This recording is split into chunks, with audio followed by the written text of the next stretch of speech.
តោះបងប្អូនទាំងអស់គ្នាយើងមកបន្ថែមខ្លាញ់គោម៉ាស៊ីនកាត់ស្មៅរបស់យើងបាទពេលដែលយើងកាត់ឬក៏ប្រើវាយូរខែយូរឆ្នាំទៅ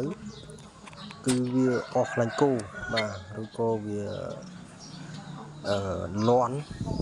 វារង្គើស្នូលកណ្ដាលបងប្អូនបាទ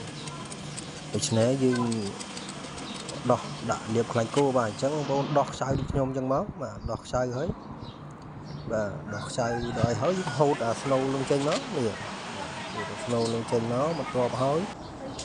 បាទគឺយើងយកខ្លាញ់គោមកលាបអាដងនឹងទៅបាទលាបវាសពឲ្យវាក្រែលទៅបាទគូកាណាដល់ពេលវា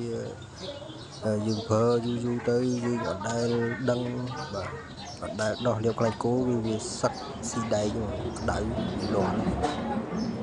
ដល់វាអស់ភាពល្អិលហ្នឹងទៅគឺវាយើងជូតទៅវាញ័រខ្លាំងមែនទេនោះហើយវាច្រេះអីចឹងណា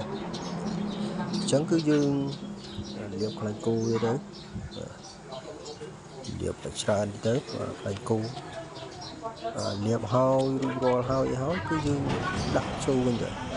ចូលវិញហើយមុងរួចវាចូលកឹបទៅអឹបដល់កន្លែងដើមវាវិញរួចហើយគឺយើងសេរីវាបាទសេរីវាចូលហើយគឺយើងមុងវាដើម្បីឲ្យវាចូលវាមានងាំមកវាអញ្ចឹងយើងមុងសេរីវាចូលហើយបាទក្នុងហ្នឹងក៏យើងលាបដែរបងហើយបើសិនកាលណាវាបែកខ្លាំងណាបងប្អូនគឺបែកឬក៏វាលាន់គឺបានថាវាបែកបដាងហើយព្រោះអាកោហ្នឹងមានបដាងមួយទៀតណាបដាងក្នុងហើយនឹងអាខាងម៉ាស៊ីនក៏មានបដាងដែរបើសិនថាវាលាន់ឬក៏វាញ័រខ្លាំងគឺបានថាវាបែកបដាងហើយអញ្ចឹងគឺយើងអាចដោះដូរខ្លួនឯងបានណាហ្នឹងហើយបន្ទាប់ពីយើងលាបខ្លាញ់ហើយគឺយើងដាក់ចូលវិញទៅហ្នឹងហើយរួចហើយក៏រឹត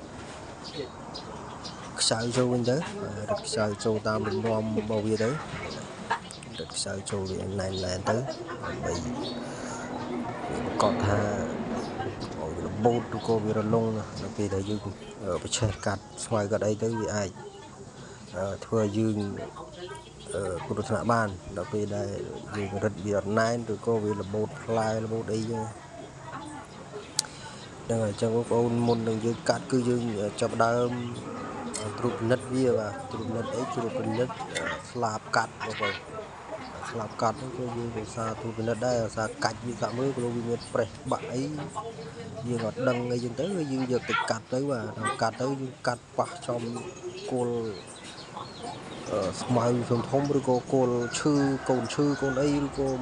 មែកអាស័យមែកអីចឹងណាគឺឲ្យបាក់ផ្លែហ្នឹងអញ្ចឹងវាគ្រោះថ្នាក់អញ្ចឹងគឺយើងត្រួតពិនិត្យវាផងណាបងប្អូនហ្នឹង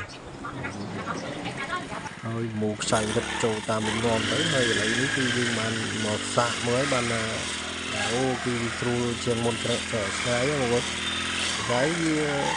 ដល់ពេលយើងដាក់ខ្លាច់គោហើយគឺវាដងហ្នឹងគឺវាមានភាពរអិលទៅខ្លាំងទៅវាមិនធ្វើឲ្យដងនឹងវាញ័រទេបងហើយវាបង្កើននូវគុណភាពបាទកើននូវគុណភាព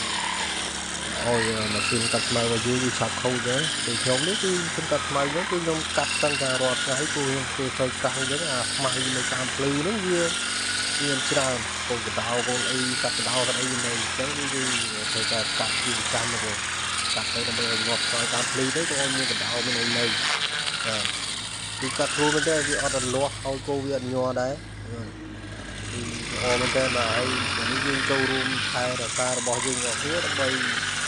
ឲ្យប្រើបានយូរបងប្អូនបាទសូមអរគុណ